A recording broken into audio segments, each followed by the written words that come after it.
오늘도 은혜를 사모하며 나온 여러분들에게 하나님의 은혜가 가득히 부어지기를, 그래서 믿음의 용기를 얻고 믿음의 이 길을 쉬지 않고 달려가시기를 주님의 이름으로 축원드립니다. 우리 홍천에서 춘천에 가는 길이 여러 개가 있습니다. 그 중에서 대표적인 게 고속도로로 가는 방법이 있고요. 또 다른 한 길은 저기 사랑말 무궁화 수목원을 지나서 옛길로 구불구불 가는 길이 또 있습니다. 여러분들이 운전해서 춘천을 다니시는 분들이 있으면 보통 어느 길을 선택하시는지요? 보통은 대부분 고속도로를 많이 선택하십니다. 옛길은 아무래도 구불구불하고 1차선밖에 없으니까 앞에서 큰 차나 느리게 가는 차가 있으면 속도를 잘 못 내서 사람들이 그 길을 잘 이용하지는 않는 것 같습니다. 저도 시간 여유가 좀 있을 때는 이렇게 산속으로 이렇게 달리는 그 길이 좋아서 옛길로 가지만, 보통의 경우에는 고속도로를 통해서 춘천을 이렇게 다녀올 때가 더 많은 것 같습니다. 사람들은 보통 이렇게 두 가지의 길을 놓고 조금 더 편하고 빨리 갈 수 있는 길을 선택하지요. 삶도 그런 것 같습니다. 우리의 삶이요, 사실은 어느 길로 갈 것인가 선택의 연속이라고 할 수 있는데요. 한 개인이든 공동체든 두 길 앞에서 하나를 결정해야 될 때가 있습니다. 신앙도 마찬가지죠. 더욱 그러하다고 생각합니다. 하나님은 우리 앞에 때로는 사느냐 죽느냐의 갈림길을 놓으시기도 합니다. 생명의 길과 죽음의 길, 생명의 문과 멸망의 문이지요. 그런데 한 문은 크고 화려합니다. 길로 치면 넓고 평탄하죠. 또 한 문은요, 좁고 옹색합니다. 길로 치면 너무나 좁고 험합니다. 만약 우리 앞에 이런 두 문이 있다면 여러분은 어느 문을 선택하시겠습니까? 우리의 길이 탄탄대로와 험로로 갈라진다면 어느 길로 가야 할까요? 대부분의 사람들은 크고 화려한 문을 선택하지 않을까요? 당연한 일이겠죠. 예나 지금이나 큰 문 앞에 많은 사람이 줄을 서는 법입니다. 큰 길에 차가 많은 법이지요. 그런데 예수님은 좁은 문으로 들어가라고 하십니다. 무슨 뜻일까요? 왜 하필이면 좁고 험한 길로 가라고 하시는 걸까요? 초대교회 교인들은요, 그리스도인이면서요, 여러 별명들이 좀 있었습니다. 그 별명 중에요, 길을 따르는 사람들, 영어로 하면 The Way Followers라는 별명이 하나 있었습니다. 그들은 단순히 주일에 모여서 예배를 드리는 사람들일 뿐만 아니라 그들의 모든 일상에서 길 대신 주님을 따르는 사람들이었기 때문에 붙여진 이름입니다. 초대교회 신자들의 삶의 양식이 불신자들과는 아주 확연히 달랐다라는 그런 의미이기도 하죠. 즉, 살아가는 삶의 모양을 보면은 저 사람은 그리스도인이구나 라는 것이 드러났다라는 이야기입니다. 우리 신자들은 이 세상에 살지만 보통 사람들과 다른 길을 따라 걷는 사람들입니다. 그들이 가진 독특한 삶의 방식, 그 특징을요, 사회학적인 용어로 아비투스라는 용어로 설명을 할 수 있는데요. 이 아비투스라는 이 말은요, 프랑스의 사회학자가 지어낸 말입니다. 말은 좀 이렇게 거창하지만 쉽게 말씀드리면 한 사람의 어떤 성향이나 습관, 그런 것들이 자기가 스스로 결정해서 만들어진 것이 아니라 자기가 태어나고 자란 그런 환경, 그리고 가치관, 종교, 또 어떤 계층에 소속해 있는지, 이런 사회적인 문화 환경에 따라서 달라진다라는 것을 나타내는 말이죠. 그러니까 한 집단에 속한 구성원들에게 이 아비투스가 형성이 된다면은 그 아비투스는 바깥 세계의 사람들에게 그들의 정체성을 표현하는 특징이 됩니다. 대표적인 것이 민족성입니다. 한 민족을 이루고 있는 사람들이 그들만의 독특한 특성을 드러내는 거죠. 한국 사람들 빨리빨리 이런 거 있지 않습니까? 이런 것들이 대표적인 아비투스라고 말할 수가 있습니다. 초대교회 성도들은 그들의 말보다도요, 삶과 삶의 방식으로서 기독교와 복음을 세상 앞에 보여주었습니다. 그러니까 초대교회 성도들의 아비투스는요, 복음이자 말씀이었습니다. 그래서 그들의 그런 삶의 모습을 보고 나도 그리스도를 따르고 싶다, 나도 교회에 다니고 싶다라고 믿기를 원하고 세례를 받기 원했던 사람들은 단지 기독교의 교리를 배우고 입으로 그냥 외워서 고백하는 것에서 더 나아가서 그리스도인의 삶의 방식을 따라 사는 법을 배워 그렇게 사는 것을 증명해야만 했습니다. 이렇게 초대교회는 세례를 주기 전에 마지막 세례 문답을 통해서 그의 삶 속에 이런 기독교인의 아비투스가 어떻게 형성되었는지를 시험한 뒤에야 비로소 세례를 주었던 것입니다. 심지어는 그가 그런 삶을 과연 살아가고 있는지 후견인을 정해서 그의 신앙을 돌보도록 했었는데요. 세례 문답을 할 때 그 후견인도 같이 불러서 문답을 합니다. 당신이 보기에 이 사람은 세례받을 만한 자격이 있습니까? 그런 삶을 살아가고 있습니까? 후견인에게도 묻는 거죠. 이 아비투스에는요, 믿음으로 인해서 순교해야 되는 상황이 주어졌을 때 어떻게 행동할 것인가도 포함되어 있었습니다. 그러니 기독교에 관심을 가지고 세례를 받기까지는 적어도 이 초대교회에서는 3년 이상의 시간이 필요했습니다. 초대교회 신자들의 삶의 공통적인 특성인 아비투스는 어디로부터 형성이 되었을까요? 그것은 주님께서 제자들을 부르시면서 나를 따라오너라 말씀하신 데서 찾아낼 수 있습니다. 주님은 제자들을 불러서 함께 동고동락하심으로 당신의 삶을 보여주시고 또 제자들이 당신의 삶을 닮아가도록 그들을 가르치시고 훈련하셨습니다. 초대교회의 아비투스는 바로 이런 주님의 삶과 가르침에 근거를 두는 것이었습니다. 그리고 그 길을 따라 살아가는 신자들을 길을 따르는 사람들이라고 불렀던 것이죠. 우리도 초대교회 신자들처럼 주님을 따르는 그 길을 따르는 사람들이 되어야 하겠습니다. 그렇다면 자기 스스로에게 한번 질문을 해봐야 됩니다. 나는 과연 그리스도의 제자인가? 라는 질문이죠. 제자는 그리스도를 스승으로 따르는 사람이라는 것을 의미합니다. 신자는 무엇을 의미하는 건가요? 신자는 그리스도를 나의 구주로 믿는다는 의미를 가지고 있습니다. 즉 제자와 신자는요 연결되어 있습니다. 그리스도를 믿으면은 당연히 그리스도를 따르는 삶을 살 수가 있습니다. 또 그리스도를 따르는데 믿지 않고는 따를 수가 없는 거겠죠. 이런 점에서 우리 모든 신자들은 다 제자이고 그리스도의 길을 따르는 사람들입니다. 오늘 본문은 우리가 그리스도의 제자인지 정말로 그 길을 따르는 사람인지를 보여주는 한 증거를 제시합니다. 그 증거는 좁은 문으로 들어가는가, 그 좁고 협착한 길로 걸어가고 있는가입니다. 오늘 본문으로 시작해서 27절까지는 앞에서 있는 산상수훈의 결론 부분이라고 할 수 있는데요. 마태복음 5장부터 7장까지 기록된 산상수훈으로 알려진 주님의 설교는 그 주제가 제자도라고 할 수 있습니다.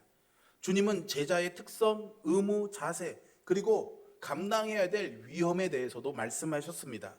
우리가 7장 28절과 29절에서 보듯이 이 설교를 들은 사람들은 주님의 설교가 보통 서기관들과 하는 설교와 달리 권위 있는 가르침이었다고 평가하면서 놀랐습니다. 하지만 주님은요, 순종의 행위 없이 설교를 즐기는 것은 죽은 종교이고 헌신이 없는 구원의 확신이란 그저 사람의 영혼을 점점 무디게 만들 뿐임을 너무나 잘 알고 계셨습니다. 그래서 이 결론부에서 주님은 삶의 행동 양식을 통해서 신앙이 증명된다는 사실을 아주 분명하게 강조하셨습니다. 그 첫 말씀이 바로 오늘 본문이죠. 진정으로 길을 따르는 사람들은 듣기만 하는 것이 아니라 좁은 문, 좁은 길로 행하는 사람이라는 것입니다. 이 짧은 본문에는요, 두 개의 문, 두 개의 길이 나옵니다. 좁은 문과 큰 문이 있고요, 넓은 길과 좁고 협착한 길이 있습니다. 두 문과 두 길에 관한 주님의 말씀은 제자들의 삶의 방식, 그러니까 주님의 길을 따르는 사람으로서 더 성공적인 삶을 사느냐 아니면 덜 성공적인 삶을 사느냐의 문제가 아니었습니다. 이것은 구원을 받느냐 구원을 잃어버리느냐의 문제이고 생명과 멸망의 문제입니다. 두 문과 두 길은 규모와 인기 그리고 목적지가 모두가 정반대입니다. 이 말씀에 의하면 주님의 길을 따르는 사람은 좁은 문으로 들어가며 좁고 협착한 길로 행하는 사람들입니다. 그렇다면 여러분들은 그리스도의 신자이고 제자이니 좁은 문으로 들어오셨습니까? 그리고 계속해서 이 좁고 협착한 길로 가고 계십니까? 좁은 문으로 들어간다는 것, 좁은 길로 간다는 것이 어떤 의미인지 조금 더 생각해 봐야겠습니다. 좁은 문, 좁은 길로 간다는 것의 의미, 첫 번째는요, 좁은 문으로 들어가 좁은 길로 행하는 것은 짐을 버려야 갈 수 있는 길입니다. 문이 좁고 작으면요, 그 문보다 큰 짐은요 들어갈 수가 없습니다. 가끔 이 체육공원 같은 데 가서 보면요, 나의 비만도를 측정하는 기구가 있습니다. 그래서 이 쇠 기둥이요, 처음엔 넓게 점점 좁아집니다. 그래서 거기를 통과하느냐 못하느냐에 따라서 배가 나왔느냐 안 나왔느냐 이거를 판단하게 이렇게 만들어 놨거든요. 제가 제일 싫어하는 운동기구입니다. 좁으면은 많은 것을 가지고 들어갈 수가 없죠. 큰 몸으로 들어갈 수가 없습니다. 예수님께서요, 멸망으로 인도하는 문은 크고 그 길이 넓다고 하셨을 때, 주님은 당시 도시로 들어가고 있는 큰 문과 큰 대로를 염두에 두셨습니다. 거기에는 가축들은 물론이고요, 수레로 짐을 잔뜩 싣고도 아무 문제 없이 들어갈 수 있었죠. 하지만 그 성문 옆에는 언제나 작고 좁은 쪽문이 하나 있었습니다. 하지만 그 쪽문은 달랐죠. 짐이 없는 사람만이 간신히 들어갈 수 있는 문이었습니다. 누가복음 18장에 보시면 부자 관리가 예수님을 찾아옵니다. 그리고 질문하죠. 내가 무엇을 하여야 영생을 얻으리이까? 질문을 하는데요, 예수님께서는 굉장히 파격적이고도 충격적인 답을 그에게 주십니다. 내게 아직도 한 가지 부족한 것이 있으니 내게 있는 것을 다 팔아 가난한 자들에게 나눠주라. 그리하면 하늘에서 내게 보화가 있으리라. 그리고 와서 나를 따르라. 만약 예수님께서요, 오늘 여러분들에게 찾아오셔서 내가 가지고 있는 모든 것입니다, 여러분. 모든 것을 다 팔아 가난한 자에게 나눠주고 나를 따르라 말씀하신다면 여러분들 어떻게 반응하실까요? 이 부자 관원은요, 부자였기 때문에 이 말씀을 듣고 심히 근심합니다. 그 사람을 보시면서 예수님께서 이렇게 또 말씀하십니다. 재물이 있는 자는 하나님 나라에 들어가기가 얼마나 어려운지 낙타가 바늘귀로 들어가는 것이 부자가 하나님 나라에 들어가는 것보다 쉬우니라 말씀하시죠.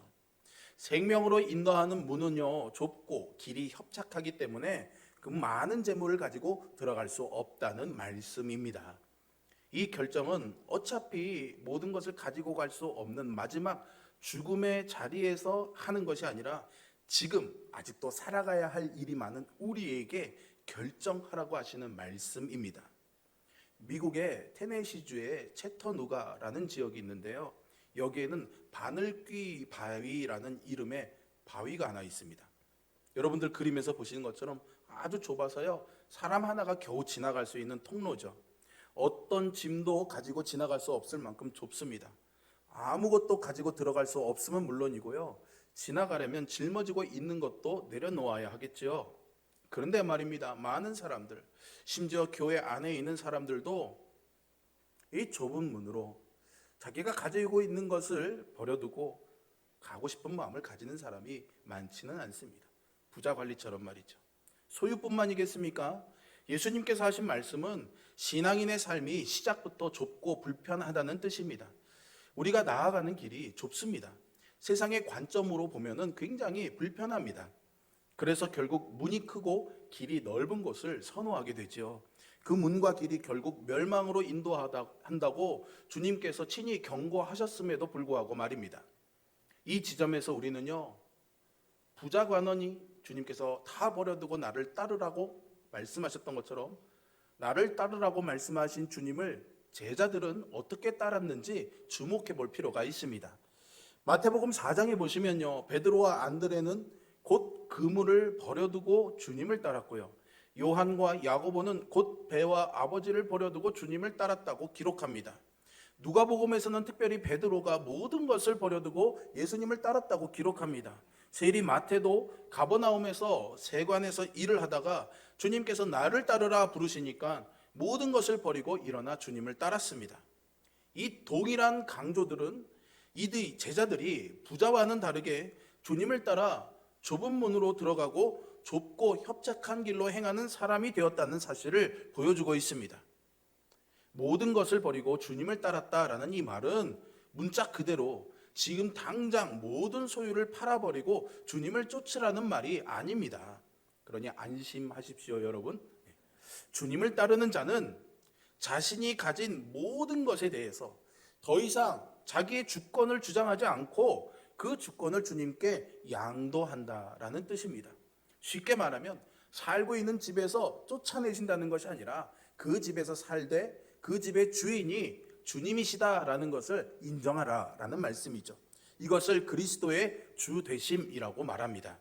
좁은 문, 좁은 길로 행하는 사람은요, 다 팔아버리는 그런 행동이 필요할 때도 있지만 대부분은 그리스도의 주 되심을 온전히 인정하는 사람이라고 할 수 있습니다. 이 점에서 길을 따르는 사람은 큰 문과 넓은 길로 행하는 사람이 결코 알 수도 없고 그들과 비교할 수도 없는 평안과 안식을 삶에서 누릴 수 있습니다. 그것을 믿으시기를 바랍니다. 왜요? 그들의 주인이 예수 그리스도이시기 때문이죠. 두 번째 의미는요, 좁은 문, 좁은 길로 행하는 길은 외로운 길이라는 것입니다. 좁은 문과 좁은 길은요, 인기가 없기 때문이죠.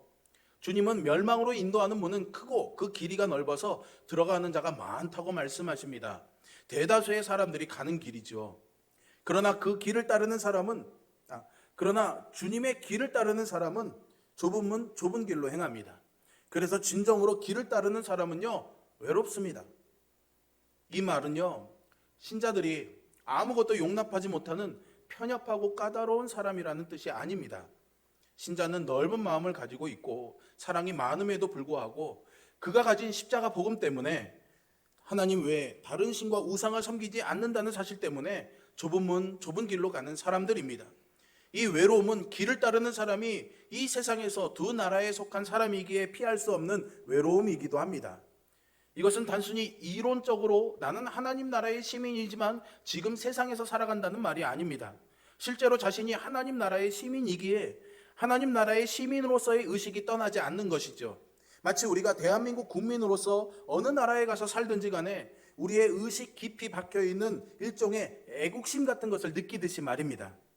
지금 이 세상에서 우리는 주변의 많은 사람들과 많은 것을 공유하며 같이 살아가지만 내가 속한 본향이 하늘에 있음을 안다면 이 의식을 공유하는 사람들이 적음을 알기 때문에 외로운 여정일 수밖에 없습니다.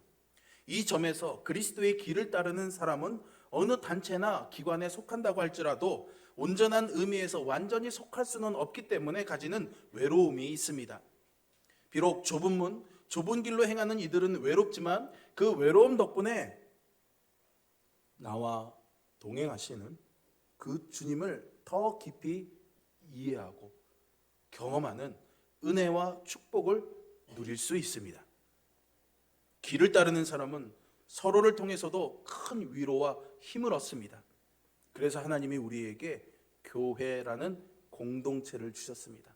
나만 이 길을 가는 것이 아니라 나와 함께 같이 이 길을 가는 사람이 있다는 것을 알게 해주시려고 말이죠. 그러니 여러분 외로워하지 마시기 바랍니다. 주님이 여러분과 함께 하십니다. 그리고 그것을 보여주시려고 우리에게 교회 공동체를 허락해 주셨습니다. 그렇기 때문에 공동체의 신앙생활은 외로운 이 길을 가는 우리에게 너무나 중요한 것이죠. 세 번째 의미는요, 좁은 문, 좁은 길로 행하는 여정은 고된 여정, 소위 고생길이다라고 말할 수 있습니다. 주님은 생명으로 인도하는 문이 좁고 그 길은 협착하다고 말씀하셨습니다. 이 협착하다라는 말의 의미는요, 단순히 좁다라는 의미보다 이렇게 밀치고 이렇게 비집고 들어가다 보면 어떻게 됩니까? 문에 막 끼게 되죠, 여러분. 예. 가끔 아파트나 이런 마트에 가서 차를 주차하다 보면 주차 공간이 좁아가지고요, 차를 어떻게든 넣는데 문을 열었는데 조금밖에 안 열려서 배가 딱 껴버려서 움직이지 못하는 경험, 제가 많이 하는 경험입니다. 그런 경험들 있죠. 그렇게 꽉 껴버리는 것을 말하는 거예요. 그래서 협착하다라는 헬라어의 이 단어가요, 고통, 괴로움을 의미하는 단어의 어원이 같은 어원을 사용하고 있습니다. 즉 믿음의 길을 걸어갈 때는 주변으로부터 오는 압박감에 고통이 있다라는 이야기인 것이죠. 주님은 좁은 문으로 들어와서 좁은 길로 행하게 되면 금방 길이 넓어지고 평안해질 것이라고 말씀하지 않으셨습니다.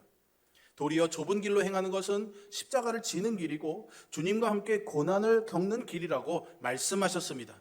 그래서 사람들은 그 길을 가기도 전에 지레 겁을 먹기도 하죠. 하지만 우리는요, 마태복음 5장 10절의 말씀, 이 말씀을 들어야 할 것입니다. 의를 위하여 박해를 받는 자는 복이 있나니 천국이 그들의 것입니다. 하나님 나라를 위하여 이 좁은 길을 걸어가는 자들에게는 복이 있나니 하나님 나라가 그들의 것이다. 주님이 말씀해 주십니다. 많은 분들이 좋아하는 찬송가 내 주를 가까이 하게 함은, 이런 찬양이 있죠. 잘 아시죠, 여러분? 사라 아담스라는 분이 시를 지어서 만든 시인데 여기에 곡을 붙여서 만든 노래입니다. 이 찬송의 가사가 바로 오늘 이 주님의 말씀을 그대로 고백하고 있습니다. 내 주를 가까이 하게 함은 십자가 짐 같은 고생이나 내 일생 소원은 늘 찬송하면서 주께 더 나아가기 원함니. 내 고생하는 것 같이 불러볼까요? 내 고생하는 것 옛 야곱이 돌베개 베고 잠 갔습니다. 꿈에도 소원이 늘 찬송하면서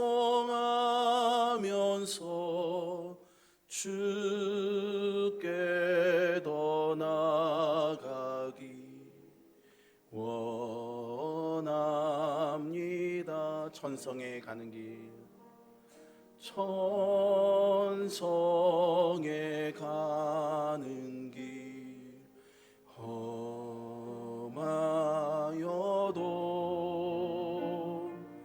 생명길 되나니 은혜로다.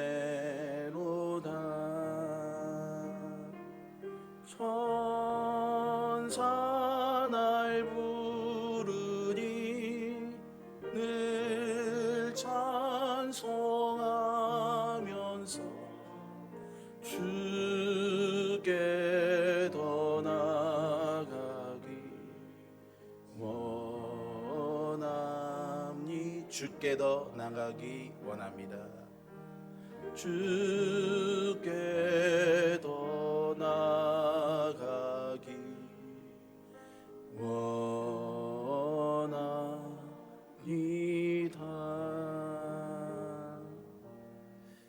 그렇습니다, 여러분.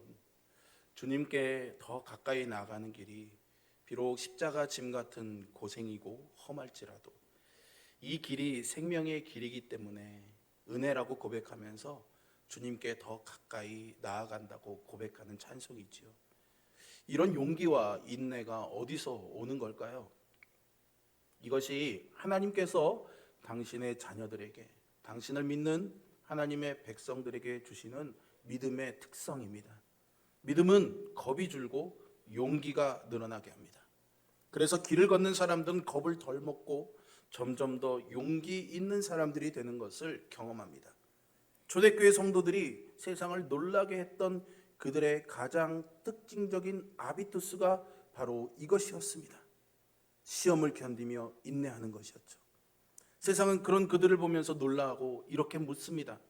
어떻게 저들은 저런 죽임과 비참함에 처해짐에도 불구하고 인내로서 그 협착하고 좁은 길을, 험한 길을 가는가?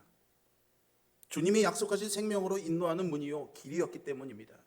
그들에게 이 생명은 먼 미래의 천국에서 주어질 어떠한 것이기만 한 것이 아니었죠. 이 생명은 그들에게는 현재의 고생길에서 더 깊이 누리고 경험하는 살아계신 하나님과의 사귐이었습니다. 길을 따르는 사람들은 좁은 문, 협착한 길, 그것이 비록 고생이라고 할지라도 이 길보다 더 복되고 은혜로운 길이 없다는 사실을 경험적으로 알았습니다. 나와 동행하시는 사랑하시는 그 주님을 가장 깊이 누릴 수 있는 길이기 때문이죠. 주님이 말씀하신 문은 두 개이고 주님이 말씀하신 길도 두 개뿐입니다. 하나는 멸망으로 인도하고 하나는 생명으로 인도합니다. 중간은 없습니다. 산상수훈의 결론으로 주시는 주님의 이 말씀은 좁은 문으로 들어가 협착한 길로 행함으로써 우리가 가진 그리스도의 참된 길을 따르는 사람들의 본분을 보이라는 말씀입니다. 주님께서는 단지 입술의 고백이나 이 주일 예배에 참석하여 설교를 듣는 것으로 우리가 주님의 길을 따르는 사람이라고 불러주지 않으십니다. 주님은 오늘 그런 것을 말씀하시지 않으십니다. 이것은 주님이 여러분들에게 물으시는 질문입니다. 너는 내 제자이니? 너는 나의 길을 따르는 사람이 맞니? 여러분의 대답은 무엇입니까? 어쩌면 이 말씀은 여러분들에게 좀 부담이 될지도 모르겠습니다. 하지만 생각해 보세요. 나를 따르라고 하신 그 주님은 천지를 창조하시고 세상의 역사를 주관하시고 섭리하시는 하나님이십니다. 그분은 하늘과 땅의 모든 권세를 갖고 계신 분이십니다. 그분이 여러분들에게 나를 따르라고 말씀하실 때 이 말은 내가 나를 따른다면 너의 인생은 내가 책임져 주겠다는 약속의 말씀 아닙니까? 내가 세상 끝날까지 너와 함께 있고 그 좁고 협착한 길을 너와 함께 동행하며 걸어주겠다는 약속이 아니겠습니까? 이것을 아는 사람에게 좁은 문, 좁은 길은 두려움이 아닙니다. 이것을 믿는 사람들에게 주님의 길을 따르는 사람이 된다는 것은 주님과 함께하는 멋진 모험을 시작하는 것입니다. 주님께서 제자들을 부르셨듯이 오늘 이 말씀을 통해서 오늘 우리를 부르고 계십니다. 나를 따르라. 그리고 나를 따르는 길은 좁은 문으로 들어와 협착하여 사람들이 찾지 않는 길이지만 생명으로 인도하는 길이라고 설명하십니다. 주님의 길을 따르는 사람이 가는 길은 비록 모든 것을 버리고 가는 외롭고 고생스러운 길이지만 생명이신 주님을 만나고 누리는 길이기에 가장 은혜로운 복의 길일 줄로 믿습니다. 여러분, 주님의 길을 따르는 사람이 되시겠습니까? 여러분이 처한 현재의 모든 삶의 상황에서 가정과 일터 그리고 모든 현장에서 사람들이 찾지 않는 좁은 문과 협착한 길을 찾고 그 길로 행하며 그 길에 우리와 동행해 주시는 주님의 은총을 누리며 사는 주님의 길을 따르는 사람이 되시기를 주님의 이름으로 축복합니다. 기도하겠습니다.